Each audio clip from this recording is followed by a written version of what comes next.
Yo, what's going on guys? In today's video I'm going to be showing you how to reduce input delay on console. Before the video starts, please quickly like the video, comment 3 times to help me at algorithm, and subscribe with notifications on. If you guys do subscribe with notifications on, you could be featured in my next video if you've been part of the notification gang. With that being said, I hope you enjoy and I hope this video helps out.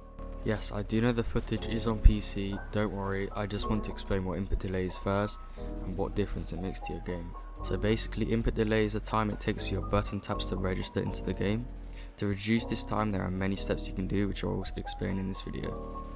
Overall, having a higher input delay is going to make your game feel very unresponsive and give you a huge disadvantage.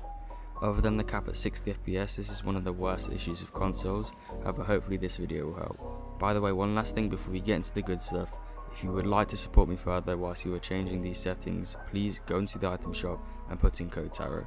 It'd mean the world to me and it only takes 2 seconds. Okay, so the first tip is just going into your settings and then straight to the video section. You'll see motion blur. Definitely make sure that it is off because this is definitely going to increase your input delay, as having motion blur means that your console has to work harder to produce that blur.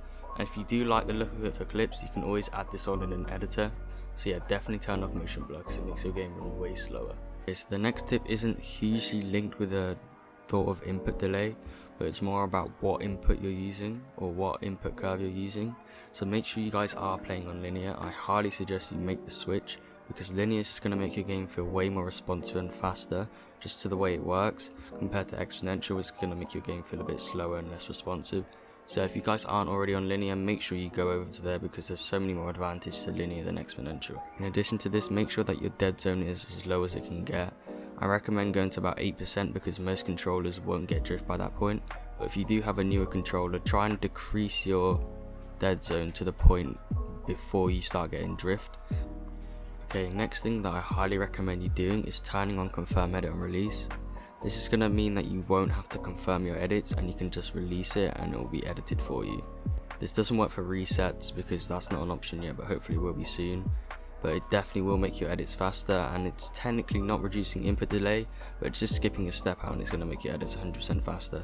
If you want to know more about confirm edit and release, I did make a video on how to edit fast on controller, so that will be linked in the description. Also, I highly suggest that you guys turn off all your replays, including creative mode replays, in-game replays, and the big game like 50 versus 50 replays.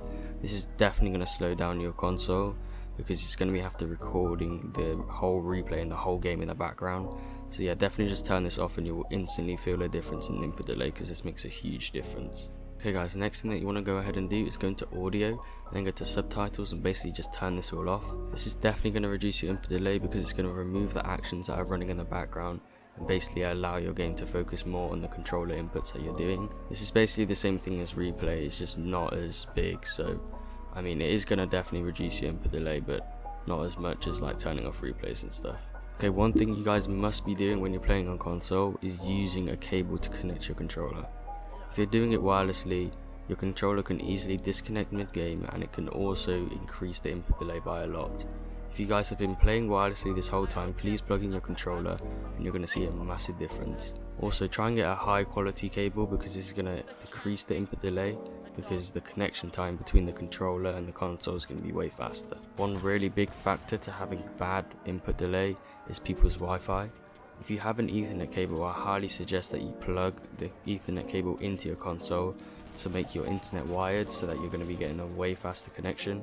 This is overall going to largely decrease your input delay because your ping is going to be lower, which means that your connection to the servers is going to be much better.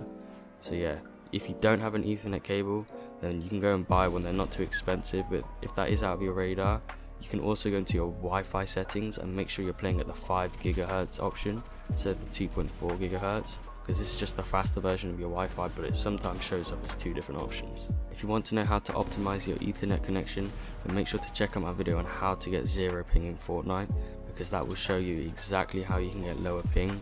It is shown on how to do it on PC, but you can also do it on console, so there's no issues there. Okay guys, I hope these steps really did help you out. Please just let me know if this did actually reduce your input delay, and if you do have any other tips, make sure to drop them in the comments. I might be pinning some people that have some extra tips that I didn't include in this video. So if your input delay is still bad, then make sure to check out the comments and see if anyone else has got any other tips for you. That being said, I really hope you enjoyed this video. Please again make sure to drop a like, comment 3 times to help me out algorithm, and subscribe with those notifications on, because you could be featured in my next video. And finally, make sure to use code Tara in the item shop. You can go ahead and send me a photo on my Instagram or Twitter, which will be linked in the description, and I will be happy to follow you back or even shout you out there. So yeah, thanks for watching, and I'll see you in the next one.